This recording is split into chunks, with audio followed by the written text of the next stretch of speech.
Oh putain. Waouh. Le racisme, c'est un truc de dingue.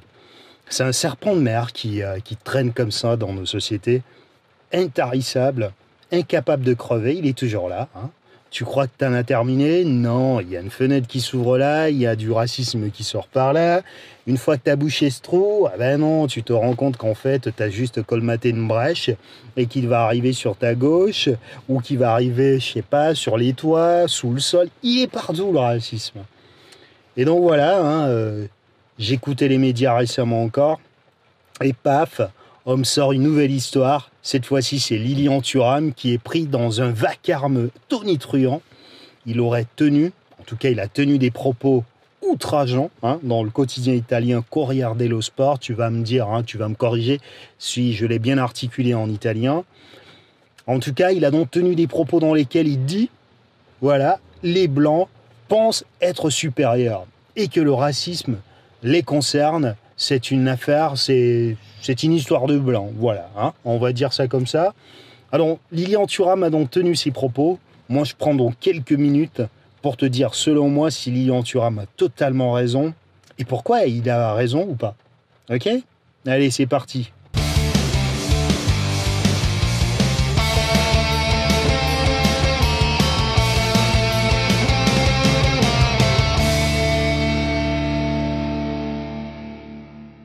Bon, moi je ne vais pas revenir sur le vacarme médiatique que crée cette histoire absolument absurde et hallucinante en France.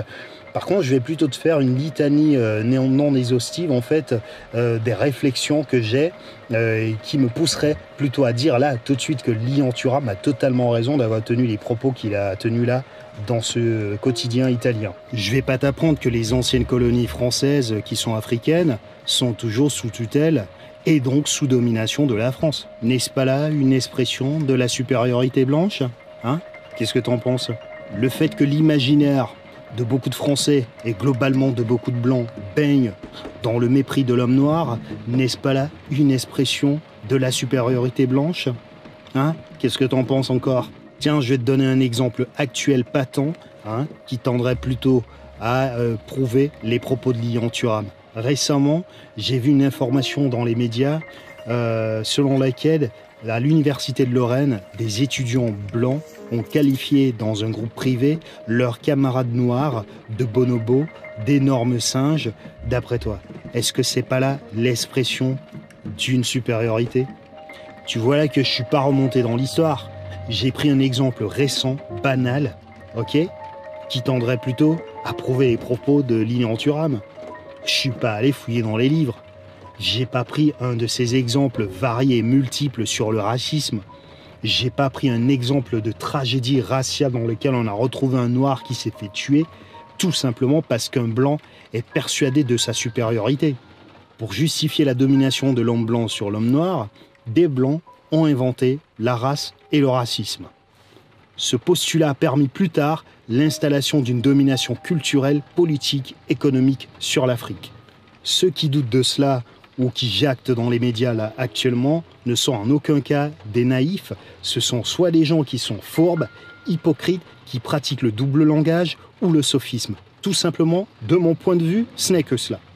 Je trouve d'ailleurs assez curieux que nous ayons une armée de gens qui sont en fait en train de s'effondrer en permanence dans le nihilisme de la race et qui sont en même temps les mêmes gens qui se plaignent qu'on mette le doigt justement sur l'antagonisme noir et blanc et qui ferment aussi les yeux sur les actes racistes qui sont répertoriés tous les jours dans les médias. Alors moi j'ai une question pour ces gens-là.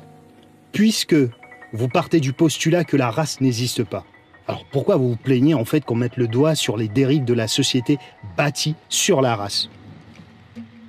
Pourquoi? Vous pouvez m'expliquer un peu la logique? Si vous vous plaignez des propos de Lilian Thuram, c'est donc bien que vous reconnaissez l'existence des races. On est d'accord?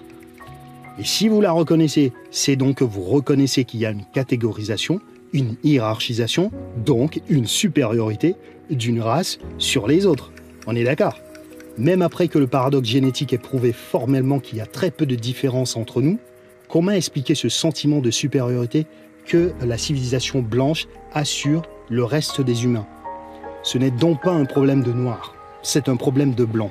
car les Noirs n'ont nulle part, je dis bien nulle part, théorisé sur l'infériorité des Blancs. Nulle part. Alors évidemment, les propos de Thuram choquent pas mal de Blancs qui savent très bien que nous vivons dans une société raciale, une société de catégorisation, car ils ne veulent pas qu'on mette le doigt sur les privilèges qu'octroie la race pour les uns et les préjudices qu'elle entraîne pour les autres. Immédiatement dans ce genre de polémique, vous voyez des Blancs se sentir mal à l'aise rien qu'à l'évocation du mot blanc. C'est incroyable. Alors ils s'indignent, se révoltent, tombent dans une souffrance qui, moi, des fois, me fait bander de rire. Ils vous traitent de raciste. Parce que vous avez fait quoi? Vous avez osé mettre les mots sur la réalité de la société. Pourquoi les Noirs sont racisés? Qui est donc l'inverse des Noirs qui, lui, n'est pas racisé? Pourquoi on ne peut pas nommer l'inverse de celui qui est discriminé dans la société? Et ceci alors même que l'objet de sa discrimination dans la société est parce qu'il est noir. C'est donc finalement assez poilant pour moi de voir que les Blancs sont plus choqués par les mots qui rapportent le racisme que par le racisme lui-même. Normalement, dans une société qui veut réellement combattre la négrophobie, il y a longtemps qu'on arrêterait les matchs de foot au moindre dérapage raciste. Il y a longtemps qu'on infligerait des condamnations dissuasives aux clubs et aux supporters. J'ai vu récemment que le match Brest-Reims a été interrompu quelques minutes en raison des chants homophobes qui provenaient des tribunes. Mais pour la négrophobie, le serpent de mer est toujours vivace. On laisse passer. C'est normal. C'est normal. Alors je vais terminer en disant ceci. Je soutiens, mais intégralement, totalement, Lilian Thuram sur ses propos, car la fonction principale du racisme est d'élever une certaine catégorie des gens dans la société et de diminuer une certaine catégorie des gens dans la société. Ça ne se discute même pas. Alors le système usera de toutes les hypocrisies nécessaires pour qu'on évite toujours d'aller au plus profond de la réalité, de la raison de l'existence du racisme.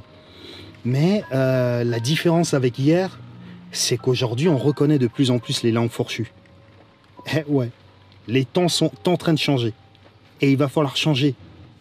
Et j'aimerais dire ici aux Blancs qui me regardent, qui m'écoutent, oui, je parle bien de toi, qui pensent que le racisme interroge leur bonté personnelle, j'aimerais dire à ces gens-là qu'ils n'ont justement rien compris au racisme. Et qu'au fond, ils deviennent eux-mêmes une grosse part du problème. Dans le cas de l'observation de Thuram, dire les Blancs ne veut pas dire qu'on est raciste. Faut arrêter les conneries un peu à un moment donné.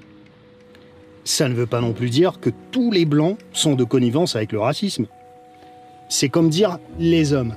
Tous les hommes ne sont pas du tout de connivence avec la société patriarcale, avec le machisme et toutes ses dérives. User de tant de sophismes pour noyer le poisson participe en fait à ce que moi j'appelle très souvent la fragilité blanche. Je sais que certains d'entre vous ont peur justement des sanctions sociales qu'ils auront parce qu'ils ont osé défendre cette froide vérité. Ouais, cette vérité, elle est totalement, c'est même pas discutable.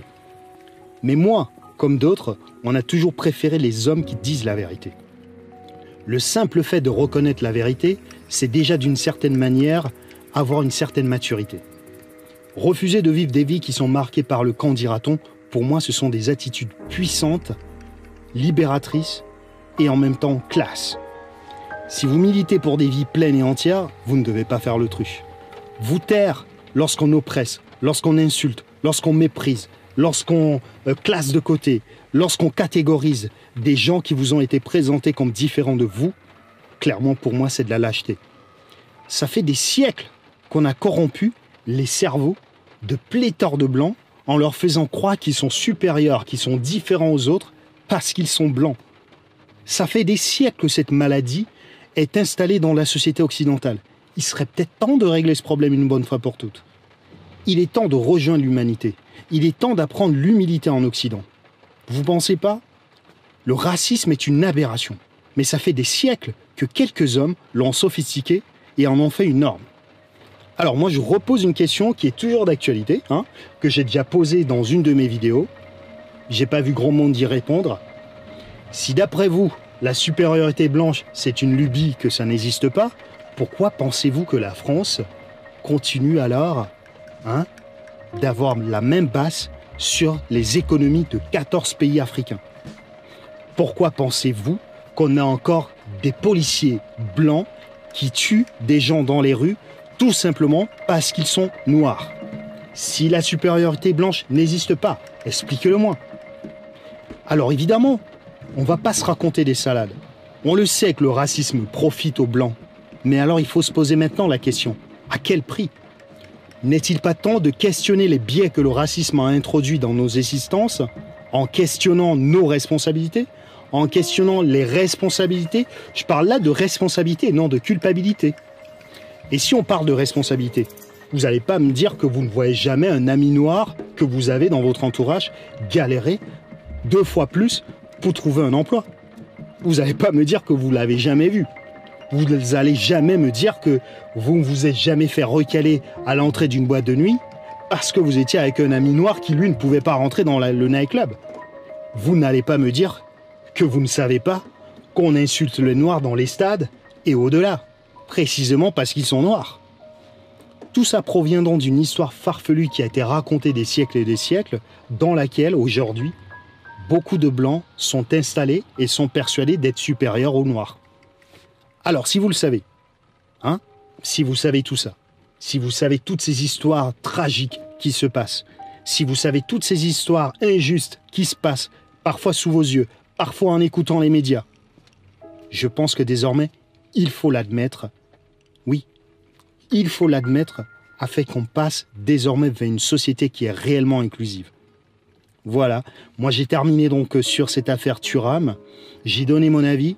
Je défends intégralement les propos de cet homme-là et très sincèrement, je le trouve classe, je le trouve puissant, je le trouve vraiment noble dans cette attitude-là et j'espère qu'il va continuer comme ça, à tenir ce genre de discours, car il est venu le temps qu'on s'élève tous, je dis tous, noirs, blancs, et arrêtez de tout prendre de manière négative.